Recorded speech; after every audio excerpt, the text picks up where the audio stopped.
Class 7 chapter second Marco Polo. इसका हम लोग 2 तक क्वेश्चन नंबर डी का 2 तक क्वेश्चन आंसर कर चुके थे। अब क्वेश्चन नंबर 3 है। थोड़ा सा इसके कुछ क्वेश्चन का आंसर लंबा है, लेकिन वह क्वेश्चन के हिसाब से सही है, इसलिए उस पर सोचने की ज़रूरत नहीं है। डी का 3 नंबर है। What trouble did Marco Polo and Persian nobles face on their sea voyages? ये मार्को पोलो और पर्सियन नोबल्स जो थे, उनको समुद्री यात्रा के दरमियान किन समस्याओं का सामना करना पड़ा? आंसर है द पार्टी के बाद स्मॉल ब्रैकेट में लिखा हुआ है Marco Polo and Persian nobles, यानी इस पार्टी में कौन कौन शामिल थे? पार्टी में मार्को पोलो और पर्सियन नोबल्स शामिल थे। द पार्टी में यानी छोटे small bracket Marco Polo and Persian nobles small bracket 1 decided to travel by a sea but troubles began soon after the journey started. Wind carried the ships to Indochina and then to Sumatra. They were delayed there for many months.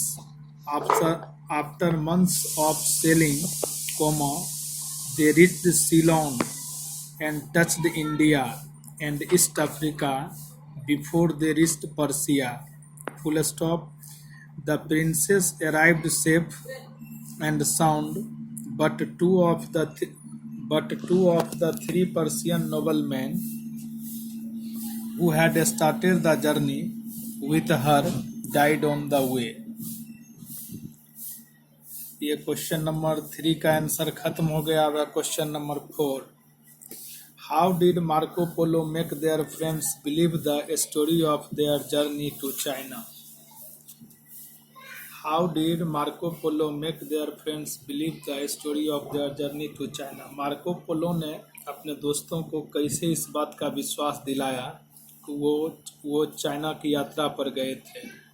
Answer है Marco Polo invited all their friends and relatives to dinner one night. Full stop.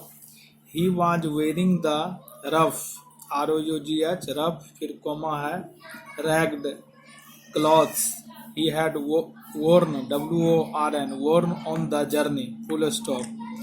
When the guests were all present, the Marco Polo tore off tore off Marco Polo tore off the seams seams of his clothes. Full stop.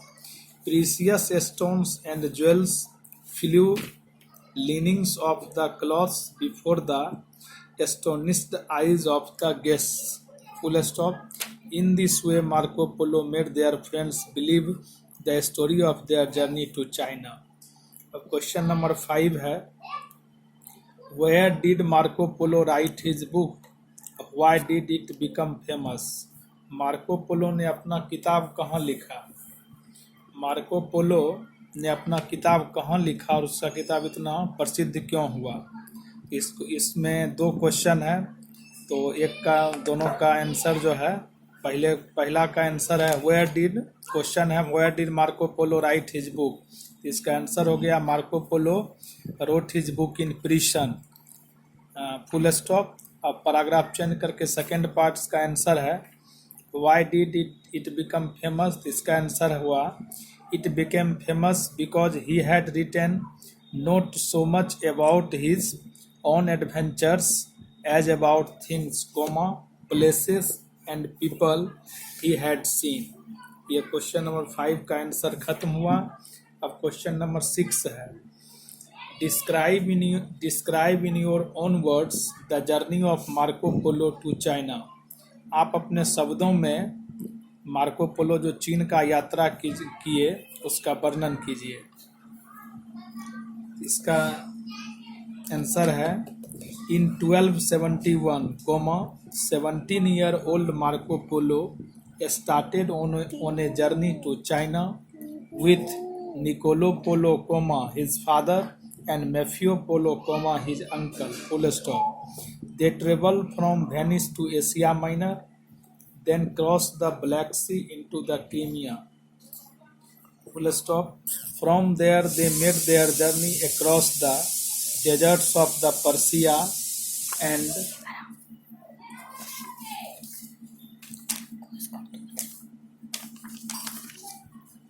and Afghanistan to the highlands of the Pamirs. Full stop. Then they crossed the Great Gobi Desert and reached Peking. Full stop.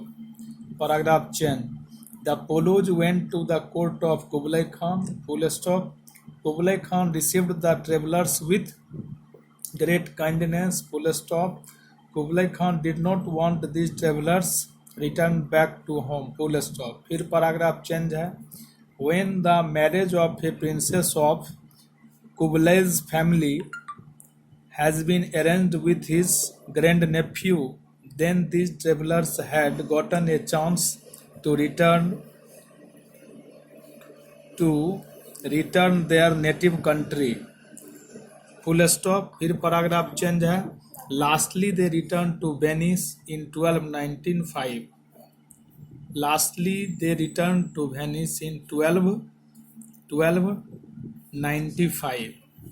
Full stop.